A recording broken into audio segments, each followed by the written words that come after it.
this is a grilled cheese. Many of you may not know this, but I call myself the 3am snack queen.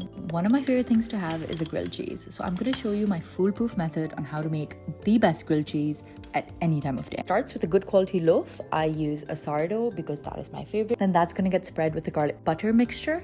That's basically just my garlic confit and room temp butter. The bread then goes into a medium low pan, and we're going to start this nice and slow so that nothing burns. Okay, then on the pan we also have 3 types of cheese: a red leister, a parmesan, and a cheddar. Ideally you would want to use at least 2 types of cheese. You can't forget the processed stuff either, because that is grilled cheese gold. Top with the other slice of bread, and by now your house should smell like a Dracula's worst nightmare. Once your bread is evenly toasted, you're going to take it off the heat and on to a wire rack, because otherwise condensation will make your crust soggy, and we worked very hard to have a crispy crust, so let's not do that.